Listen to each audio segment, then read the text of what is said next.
मैयायो जोङो आसामनि चिफ मिनिस्टारखौ लोगो हमदों आरो बेवहाय एनडिबि प्रोग्रेसिव आरो एनडिपिएसनि गाहाय नेहाथारि बिथां फेरेंगा आरो एबसुनि आफादगिरि नेहाथारि जों गासैबो दङमोन।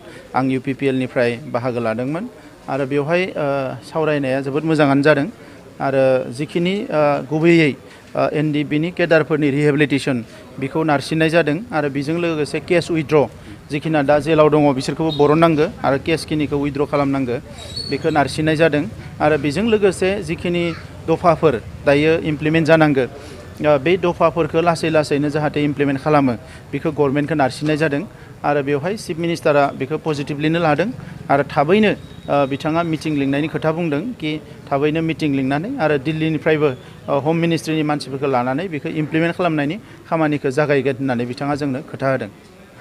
राजखान्थि बिथिङा थिगानो दङ, गासैबो थिगानो सोलिबाय थादों आरो मोनसे बियो डेम'क्रेटिक सुबुं दारा खान्थिनि जिहेतु हाबाफारि दा बेवहाय बयबो गावबा गावनि साननाय हनाय खोथाफोरखौ बुंनांगोन। दाथ' लकडाउनबो दङ, मडेल कड अफ कन्डाक्टबो सोलिबाय थादों, ओंखायनो जोङो जोंनि मानसिफोरखौ लोगो हमनानै जोङो जेरै हायो एसे एनै जों सावरायलायबाय थादों आरो परिबेसा मोजां, गासैबो इउपिपिएल सरकार फैनायखौनो लुबैदों। जोंनि हारिल' नङा गुबुन हारियाबो लुबैदों आरो सोलायजानायखौ बयबो लुबैदों। थांनाय 17 बोसोराव बिपिएफआ जिफोर खामानिखौ मावबाय बेखौ लानानै रावबो हारिया गोजोननाय गैया, ओंखायनो बयबो सोलायनायखौ लुबैदों।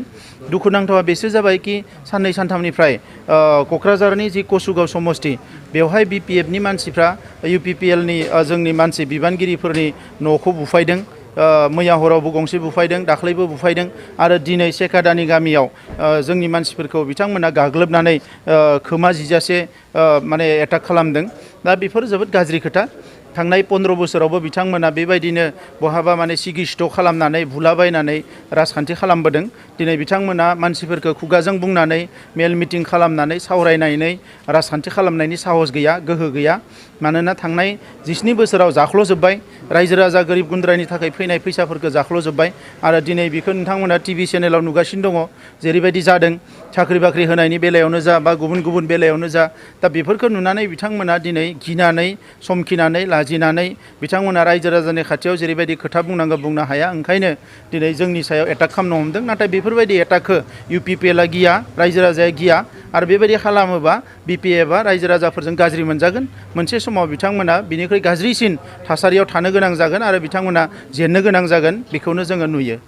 उदालगुरि जिल्लाल' नङा, गासैबो जिल्लायाव लोब लोब लोब आइजोफ्रा जइन जादों आरो आइजोल' नङा हौवाफ्राबो जइन जादों, लाइमोनफ्राबो जइन जादों आरो माखासे गोरों गोरा साननो हनो गोरों मानसिफ्राबो जइन जादों आरो बिनि गुबै थांखिया बेनोदि मोनसे सोलायनाय नांगौ आरो बिथांमोनाबो जोंनि हारिजों मोनसे मोजां थासारियाव अनलायनानै संसार जानो लुबैयो, जौगानायखौ लुबैयो आरो बिनि थाखाय इउपिपिएलखौनो मोनसे नंगुबै हानजा जाय बे थासारिखौ होनो हागोन बेखौ बिथांमोना सानदों आरो बिनिखायनो जोंबो बिथांमोनखौ बजबनानै लादों।